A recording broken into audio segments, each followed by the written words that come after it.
C'est une information qui trahit les espoirs et glace en même temps l'enthousiasme de ceux qui ont pensé, peut-être à tort, que les erreurs du passé ne se reproduiront plus jamais, qu'elles n'auront plus jamais droit de citer dans ces deuxièmes quinquennats que nous avons amorcés depuis le 20 janvier 2024.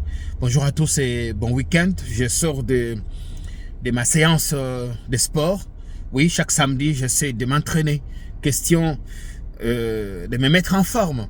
Parce que c'est indispensable d'avoir un esprit sain dans un corps sain. Ce duo est très nécessaire, notamment dans les soucis permanents que nous avons d'améliorer la qualité de nos contenus. Améliorer la qualité de nos contenus ne passe pas simplement par le contenant, mais aussi par la qualité de la personne elle-même qui vous informe. D'où il est très important d'avoir une séance de sport chaque fois qu'on le peut.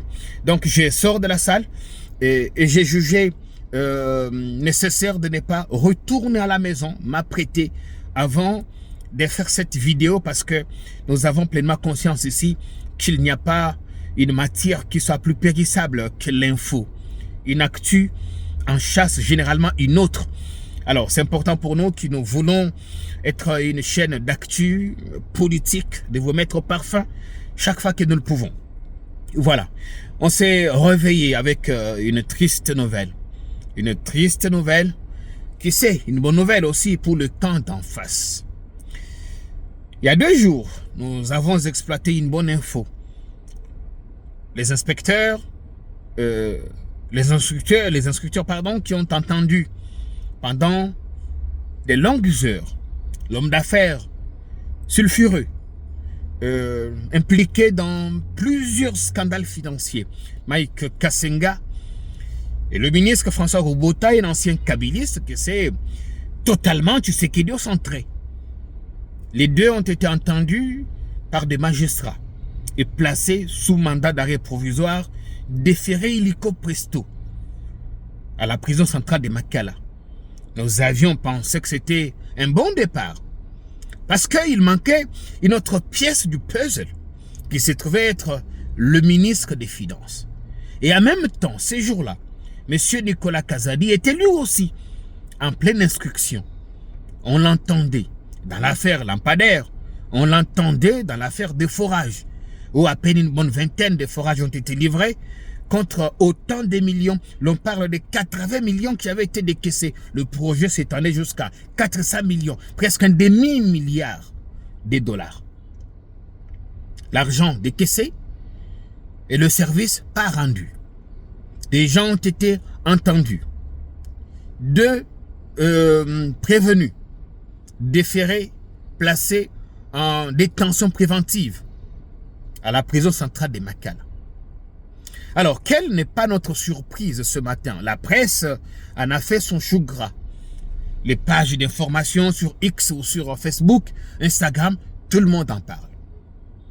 Nicolas Kazadi a été autorisé par le procureur général, près la Cour de cassation, à quitter le pays pour se faire soigner à l'étranger.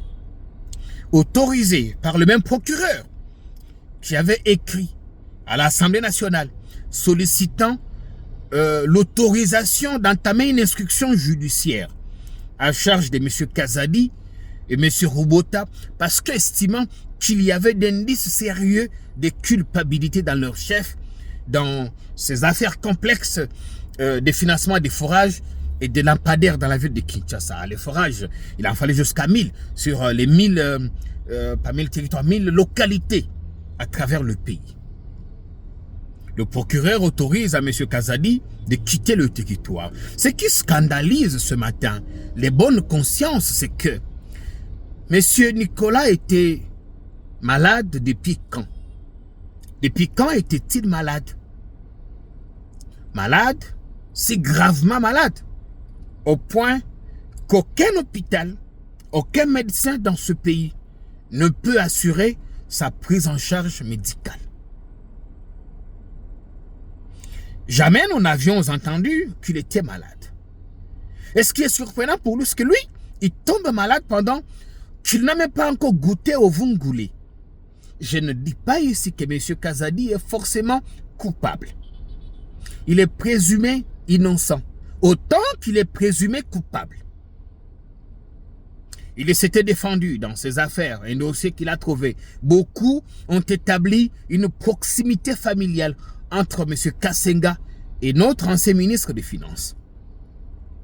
Et nous avions tous émis le vœu de le voir être entendu, jugé. Il a été entendu. Ses complices, ceux avec qui il a collaboré dans ce dossier, l'homme qui a bénéficié du financement et l'homme qui a amené le projet, ont été écroués là-bas au CPRK. Sauf l'Argentier, l'homme qui a autorisé le décaissement. Lui n'est pas concerné. Comme je dis, ce qui scandalise ici, c'est que notre cher Nicolas va sortir. N'oubliez pas qu'il était frappé, qu'il était sous les coups d'une décision d'interdiction de quitter le territoire national. Décision émanant du même procureur général près la Cour de cassation. Et nous avions appris que son passeport diplomatique aurait été saisi par les services migratoires. Aujourd'hui, il quitte. Il va à l'étranger. Quelques questions. Pour ne pas me répéter. Il était malade depuis quand? Malade depuis quand? Et aucun hôpital. Même Mama Yemo qu'on a inauguré. Il nous semble que les travaux ne sont pas encore terminés. On l'a inauguré quand même pendant la campagne électorale. Quelques semaines avant la campagne. Là aussi, il ne peut pas être pris en charge. Il y a des cliniques privées ici. Il y a l'hôpital Chip de Mama Olive. Là-bas où on soigne plusieurs personnes, plusieurs personnalités. Kabila s'est fait soigner là-bas après son accident. De Kingakati, quand son véhicule a fait 4 ou 5 tonneaux. Plusieurs autres personnes se font soigner. Quelle urgence y a-t-il aujourd'hui que notre cher ministre, qui est au centre d'une affaire aussi complexe, quitte le territoire? Qu'est-ce qui rassure qu'une fois sorti du territoire, M. Nicolas Kazadi retournera au pays pour affronter la justice, pour ne pas emprunter les mots propres à Matata Pogno, pour affronter la justice? De quelle complicité bénéficierait-il? J'ai comme l'impression que ces films, je l'ai déjà regardé. Ouais, parce qu'en fait, plus rien ne nous surprend. Ces films, j'ai comme l'impression de l'avoir déjà regardé dans un passé récent. Et ça confirme la thèse selon laquelle, quand on est UDPS, quand on est proche du président, on est exempté, on est exonéré. À des surcroît, quand on a été ministre des Finances. De surcroît. Et au finish, les autres pourraient se retrouver être des simples victimes expiatoires. Par besoin de symboles, juste, hein, par besoin de symboles. Pourquoi n'ont-ils pas voulu que monsieur, je ne dis pas qu'il est forcément innocent, mais si on constate qu'il y a des indices de culpabilité, parce que les gens avec qui il a collaboré sont en prison.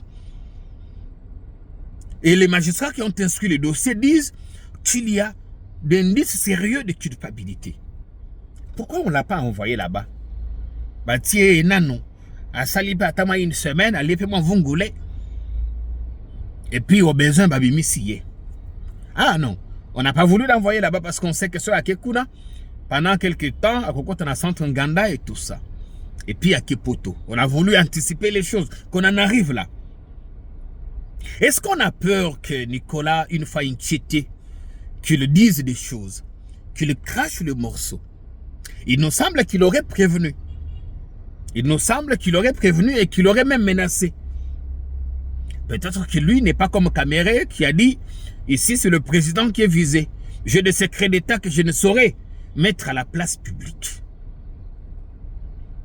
L'affaire Nicolas va-t-elle s'éteindre comme on a vu les affaires Il y a eu plusieurs affaires. Teddy Longondo, comme on a vu l'affaire Caméré, comme on a vu l'affaire... allez, l'homme qui a dit que si je quitte Kabila, j'arrête la politique. Willy Bakonga et d'autres affaires. 100 jours, tout le monde libéré, libéré, libéré, libéré, tout le monde libéré.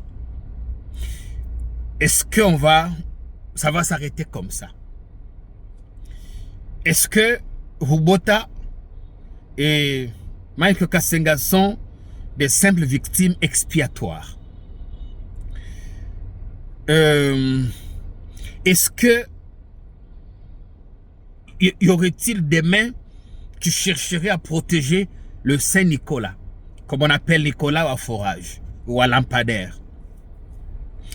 Et pour quelle finalité?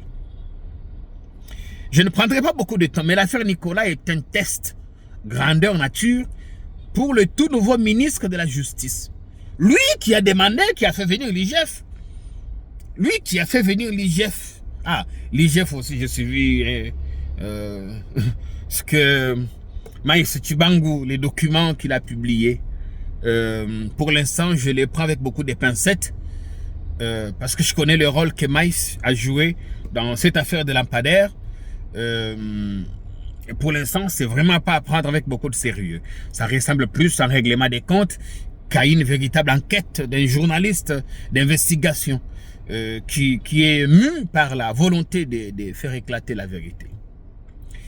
Alors, une patate chaude entre les mains du tout nouveau ministre de la Justice qui a fait venir l'IGF, qui a demandé la liste de ceux qui sont trempés dans le détournement, la corruption. Tout ça. Monsieur Moutamba, c'est un premier test pour vous. Cette affaire de Nicolas.